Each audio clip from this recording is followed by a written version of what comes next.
presenting the book, Aunt Fanny's Star.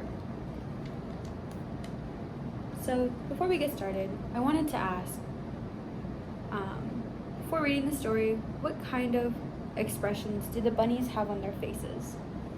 What are the bunny children pointing at?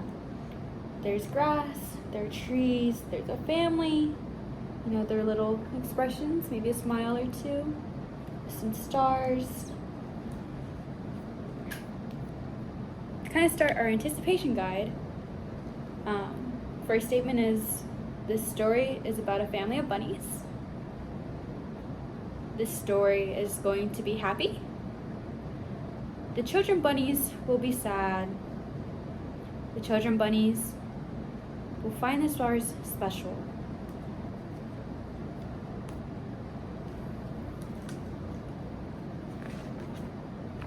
Aunt Fanny's Star. On a sunny autumn day, Mama Bunny called her family together and said, "Children, I want to bring your great Aunt Fanny here to be with us." Tony asked what he always asked, "Why?" "Because Aunt Fanny is old," Mama said. "Her cottage has a hole in the roof, and Aunt Fanny can no longer take care of herself properly. When I was little, Aunt Fanny was like a mother to me. Now, I want to be there for her." "Good idea," said Linda, who had always liked Aunt Fanny. "It's nice that she can come for a visit." "It's not just coming for a visit," Mama said. "She's coming to stay. I don't know for how long, but it means Tony will have to move into Linda's and Lisa's room for a while."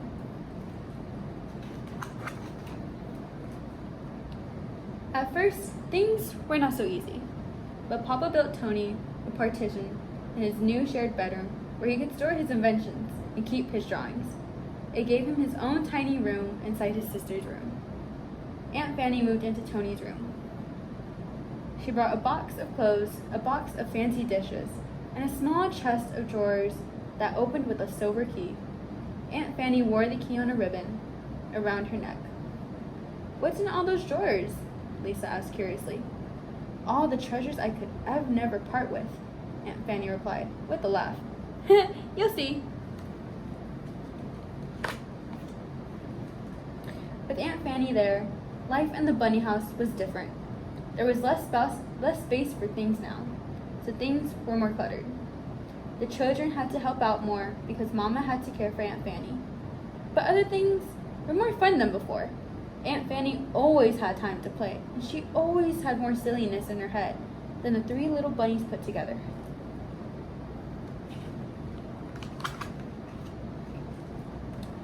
And every evening, before going to bed, Aunt Fanny went on out to the porch and waved at the stars. "Why?" Tony asked. "I want to greet the stars," Aunt Fanny said with a wink. "One day, I will fly there. Look, some of them are even twinkling at us." Tony checked for himself by squinting his eyes, and sure enough, he could see them twinkling.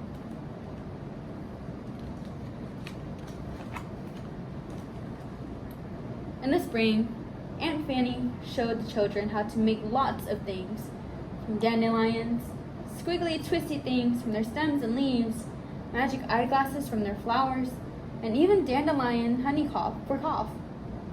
She braided daisy crowns for the girls and showed Tony how to carve a willow whistle. Not an easy task, but Tony was an inventor with skillful hands, so he was able to make a little whistle so that Aunt Fanny could call him.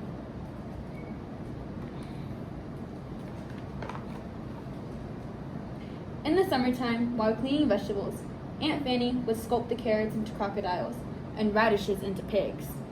She could fold a napkin to look like cat ears, which always made the children laugh. One rainy afternoon, she showed little Linda how to make her shoelaces into a bow. Soon, the whole house was full of bows. Now Linda could help tie Aunt Fanny's shoes when bending became too difficult.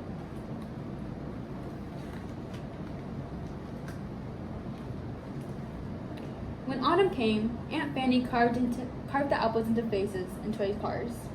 She gave Mama her best apple cake recipe, and she showed the girls how to create colorful leaf carpets for a tiny house made of birch wood, made of birch bark and moss.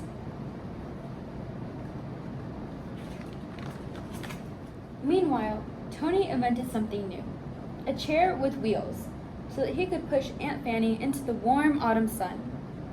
Papa helped him build it. "You have to eat more," Tony said as he helped Aunt Fanny into the wheelchair. "You weigh less than Linda." "That's okay," said Aunt Fanny with a chuckle. "Now it will be easier to fly away." "Do you want to leave?" Tony asked. "Don't you like us anymore?" "Of course I do," said Aunt Fanny.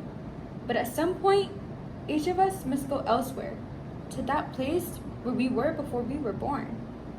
And it is where we return when we die."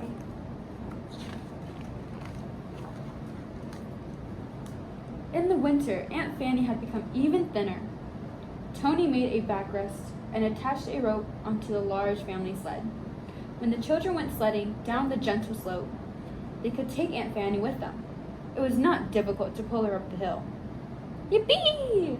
said Aunt Fanny shouted, after they slid down. "What fun! Come on, let's do it again!" Lisa pulled Aunt Fanny's cap over her ears again and wiped her runny nose. Once again, the children pulled Fanny up the hill.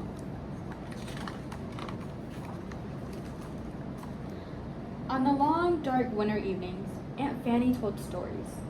She unlocked her little chest of drawers and let the children rummage through it. When they found something particularly interesting, they showed it to Fanny. She told them where each keepsake or picture had come from and how her life had been in the past. The three little bunnies loved hearing about it.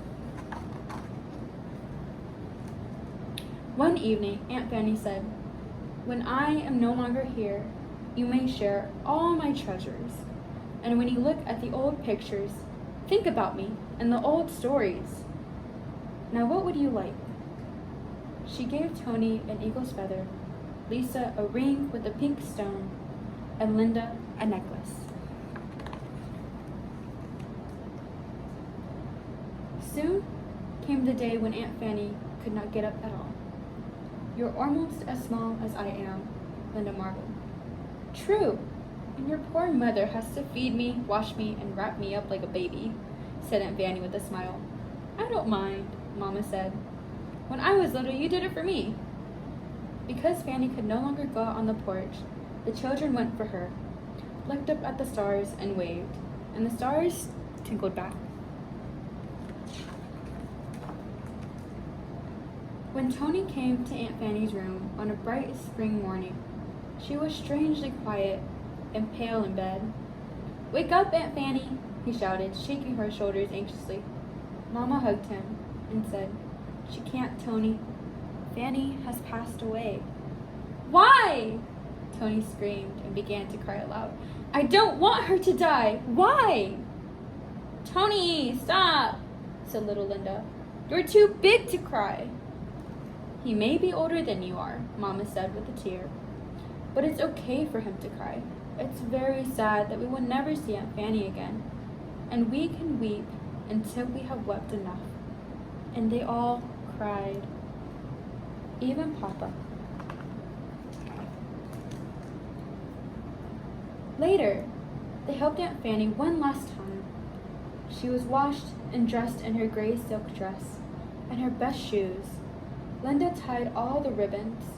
Later, neighbors came and placed Fanny's gently into a wooden box. Before the lid was closed, the children each added something beautiful. Tony's favorite marble, an apple tree drawing from Lisa, and a pink velvet ribbon from Linda. That evening, Tony, Linda, and Lisa went along as the wooden box was carried to the cemetery in the woods. Many friends, neighbors, and relatives came to say goodbye to Fanny too. They sang and wept together, for everyone had loved her. When the box was finally buried in the ground, Linda asked, "Won't Aunt Fanny be cold and frightened?" "No, not at all," said Mama gently.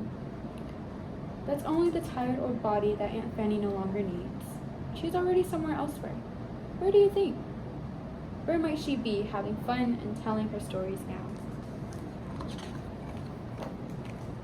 "We know," said the children, and they looked to the star and waved, and the stars in heaven twinkled happily back. Now, following up this reading, I'd like to ask a couple more questions.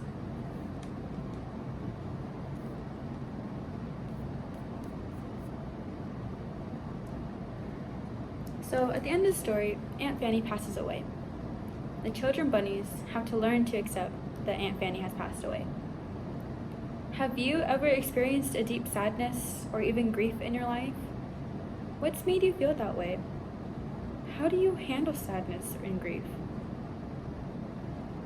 And additionally, after Aunt Fanny passes away, the children bunnies have to adapt to life moving forward. So, how do the children bunnies represent what we can do in our own lives to move on? How can we continue in everyday life when we have lost someone we love? Thank you.